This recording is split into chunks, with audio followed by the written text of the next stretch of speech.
আসসালামু আলাইকুম everyone, welcome back to my channel.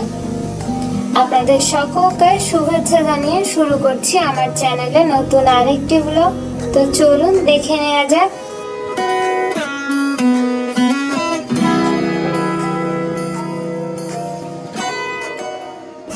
আজ আমি আপনাদের সাথে শেয়ার করব কিভাবে গাছ দিয়ে ঘর সাজাবেন কিংবা কিভাবে পানিতে ইনডোর প্ল্যান্ট গ্রো করা যায়।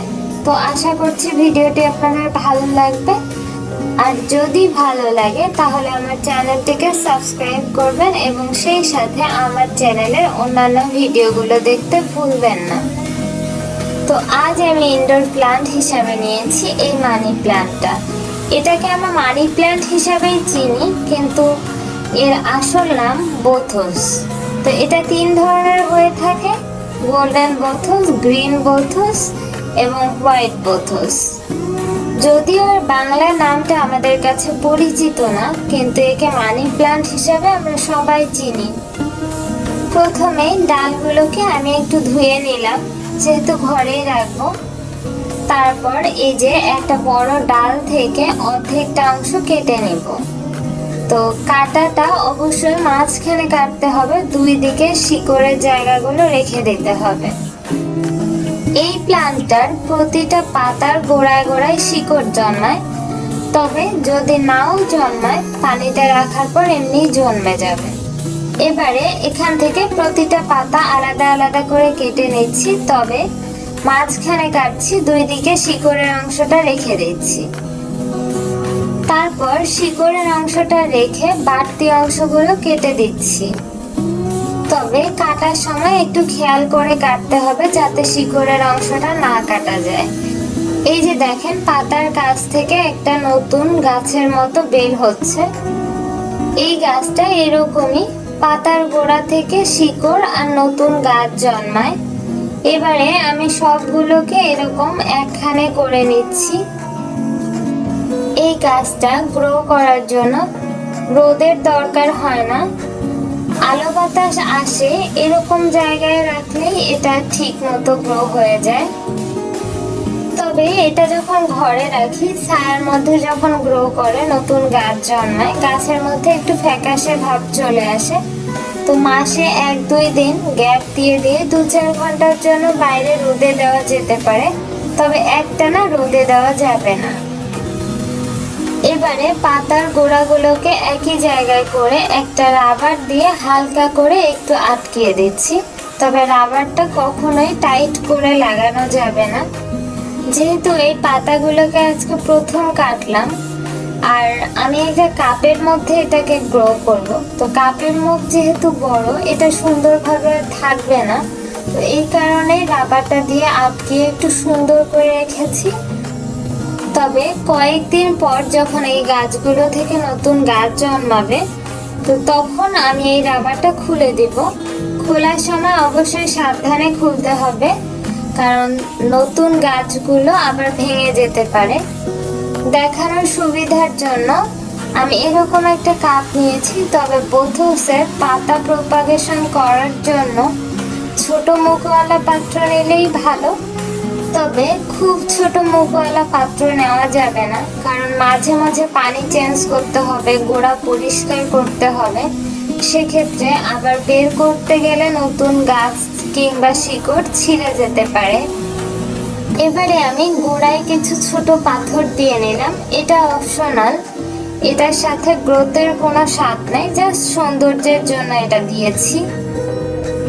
এবারে কাপটাতে পানি দিয়ে দিলাম।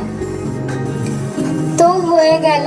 এভাবে খুব সহজে কোনো খরচ ছাড়াই মানি প্ল্যান্ট গ্রো করে ঘর সাজানো যায়। এবারে এটাকে এয়ার সার্কুলেশন হয় কিংবা সানলাইট আসে এরকম জায়গায় রেখে দিয়ে বছরের পর বছর গ্রো করা যায়। এবারে আমি আপনাদেরকে একটু দেখাই, প্রায় 15-20 দিন আগে এই পাতাগুলো কেটে এভাবে পানিতে রেখে দিয়েছি। তো এটা থেকে নতুন গাছ জন্মানো শুরু হয়েছে। এটা 15 থেকে 20 দিনের মধ্যে শিকড় কিংবা নতুন গাছ ছাড়া শুরু করে। তবে মাঝে মাঝে পানি দিতে হবে। আর খুব ভালো হয় যদি মাসে 2-3 বার পানি চেঞ্জ করা যায়। পাতাগুলোকেও মাঝে মাঝে পানি স্প্রে করে ভিজিয়ে দিতে হবে। তবে আমি যেদিন পানি চেঞ্জ করি সেদিনে পাতাগুলোকেও একটু সাবধানের সহিত ধুয়ে নেই, এতে করে স্প্রে করার ঝামেলা থাকলো না। আর আপনারা যারা চান এর বংশ বিস্তার অনেক বেশি করতে, তারা যখন এটা থেকে নতুন গাছ জন্মাবে তখন সেটা একটু হালকা মাটিতে লাগায় দিলেই এর গ্রোথ অনেক ভালো হবে। তারপর সেটা থেকে আবার কেটে কেটে পুরো বাড়ি সাজানো যাবে। যেদিন আমি প্রথম এখানে আসি কয়েকটা ডাল নিয়ে এসেছিলাম, সেই ডালগুলো পানিতে রেখে গ্রো করে সেগুলোকে মাটিতেও লাগিয়েছি, এমনকি পুরো বাড়ি আমার মতো করে সাজিয়ে নিয়েছি। আর প্রায় 1.5 বছর হয়ে যাচ্ছে, সেই প্রথমের ডালগুলো এখনো ভালো আছে। আরো অন্য একটি উপায় কিভাবে মানি প্ল্যান্ট গ্রোথ করা যায় এখন সেটাই শেয়ার করব। যেই ডালগুলো একটু আগে কেটে নিলাম তার সামনের অংশগুলো রেখে দিয়েছি, তো সেগুলো এভাবে শিকড়ের জায়গা থেকে পাতাটাকে ছেড়ে নেব। এই পাতাটা কোনো কাজে আসবে না, এটা ফেলে দিতে হবে। এবারে আমি যে ডালটা তুলে দেখাচ্ছি এর বয়স প্রায় 1.5 বছর। এটা সেই ডাল যেটা আমি প্রথম দিন নিয়ে এসেছিলাম, এখনো ভালো আছে এবং এর থেকে অনেক গ্রোথ হয়েছে। আমি অলরেডি এর থেকে কেটে কেটে অনেকগুলো লাগিয়েছি, আবার হয়েছে, সেটা তো আপনারা দেখতেই পারলেন। এবারে নতুন ডালগুলোকে রেখে দিয়ে পানিটা ভরা দিচ্ছি। আর ভিতরের যে জারটা সেটা হলো বোতল। বোতলের মুখের অংশটা আমি একটু কেটে বড় করে নিয়েছি। আর যে শিকাটাতে ঝুলিয়েছি এটা আমি নিজেই তৈরি করেছি। যারা আমার মতো গাছ ভালোবাসেন এবং গাছ দিয়েই ঘর সাজাতে চান, তারা এভাবে খুব সহজে কোনো খরচ ছাড়াই গাছের গ্রোথ বাড়িয়ে পুরো বাড়িকে সাজিয়ে নিতে পারেন। আমরা যতই আর্টিফিশিয়াল কোনো কিছু দিয়ে আমাদের বাড়িকে সাজাই না কেন, ন্যাচারাল এই গাছের মতো কোনো কিছুই আসলে হতে পারে না। সেই সাথে অক্সিজেন সাপ্লাই তো আছেই। আজ এখানেই শেষ করছি। ভিডিওটি যদি ভালো লাগে অবশ্যই ফ্রেন্ডস অ্যান্ড ফ্যামিলির সাথে শেয়ার করে গাছ লাগানোর উৎসাহ বাড়িয়ে দিবেন। অবশ্যই লাইক এবং কমেন্ট করতে ভুলবেন না। আল্লাহ হাফেজ।